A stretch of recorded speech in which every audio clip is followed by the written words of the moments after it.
మనం రోజూ ఈ దునియా వెనక ఓడిపోతున్నప్పుడు చాలాసార్లు మనం మన గొప్ప బాధ్యతలను మరచిపోతాం. ఒకసారి సల్మాన్ రజియల్లాహు అన్హు తన సోదరుణ్ణి సందర్శించినప్పుడు అక్కడ భార్య ఫిర్యాదు చేసింది. సల్మాన్ తన శరీరాన్ని కుటుంబాన్ని నిర్లక్ష్యం చేస్తాడు, ఎప్పుడూ చెడు మానసిక స్థితిలో ఉంటాడు అని ఆమె ఫిర్యాదు. దీనిని విన్న సల్మాన్ రజియల్లాహు అన్హు ఇలా అన్నాడు, నీ శరీరానికి ఒక హక్కు ఉంది, నీ కుటుంబానికి ఒక హక్కు ఉంది. ప్రతి ఒక్కరికి వారి హక్కులను నీవు ఇవ్వాలి. ఈ మాటలను విన్న ప్రవక్త సల్లల్లాహు అలైహి వసల్లం ఇలా అన్నారు, సల్మాన్ సత్యం చెప్పాడు. మనం దునియా వెనక ఓడిపోతున్నప్పుడు అల్లాహ్ యొక్క హక్కును మరచిపోతాం. మన భార్య హక్కును, భర్త హక్కును, పిల్లల హక్కును మరచిపోతాం. ఒకసారి ఆయిషా రజియల్లాహు అన్హాను కొందరు ప్రవక్త సల్లల్లాహు అలైహి వసల్లం యొక్క ఇబాదత్ గురించి అడిగారు. ఒక వ్యక్తి ఇలా అన్నాడు, నేను ఎప్పుడూ ఉపవాసం ఉంటాను.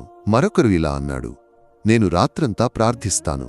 ఇంకొకరు ఇలా అన్నాడు, నేను స్త్రీల నుండి దూరంగా ఉంటాను. దీనిని విన్న ప్రవక్త సల్లల్లాహు అలైహి వసల్లం ఇలా అన్నారు, నీకంటే నేను గొప్పవాడిని. నేను ఉపవాసం ఉంటాను, ఉపవాసం విడతాను కూడా. నేను రాత్రి ప్రార్థిస్తాను, నిద్రపోతాను కూడా. నేను వివాహం చేసుకుంటాను. అంటే ఇబాదత్లో అతిశయోక్తి అవసరం లేదు. జీవితంలో సమతుల్యత అవసరం. మనం దునియాకు దాని హక్కు కంటే ఎక్కువ ఇచ్చినప్పుడు మన శరీర హక్ను, కుటుంబ హక్ను, అల్లాహ్ యొక్క హక్ను ఇవన్నీ మనం నిర్లక్ష్యం చేస్తాం. నీ పిల్లలకు నీ డబ్బు మాత్రమే సరిపోతుందా? వారికి నీ సమయం కావాలి. నీ పిల్లల మొదటి అడుగు, సైకిల్ తొక్కిన మొదటి రోజు, ఈ క్షణాలు తిరిగిరావు. న్యూయార్క్లో 2000 మంది తల్లిదండ్రులతో ఒక సర్వే నిర్వహించారు. 1000 మంది పిల్లలు ఇలా అన్నారు, అమ్మా, నాన్న, మాతో కూర్చున్నప్పుడు ఫోన్ పక్కన పెట్టండి. 50% పిల్లలు ఫోన్ పక్కన పెట్టి నీ భార్యతో, భర్తతో, పిల్లలతో సమయం గడపండి. మనమిలా అంటాం, నేను ఇవన్నీ కుటుంబం కోసమే చేస్తున్నాను. కాని పిల్లలను అడిగితే వారు ఇలా అంటారు, నాన్నా, నాతో కొంత సమయం గడపండి. డబ్బుతో అన్నీ కొనలేం.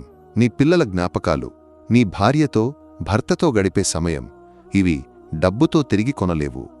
కాబట్టి జీవితంలో సమతుల్యత అవసరం. దునియా కోసం ఓడాలి, కాని అల్లా యొక్క హక్, కుటుంబ హక్, శరీర హక్ ఇవి మరచిపోకూడదు. నీ పిల్లలను జహన్నం నుండి రక్షించడానికి వారికి నీ సమయం, ప్రేమ అవసరం. ఈ క్షణాలను కోల్పోకు, ఎందుకంటే అవి తిరిగి రావు. నీ జీవితంలో సమతుల్యత తీసుకురా.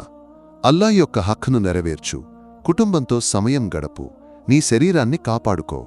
ఇదే ఇస్లాం బోధించే జీవన శైలి.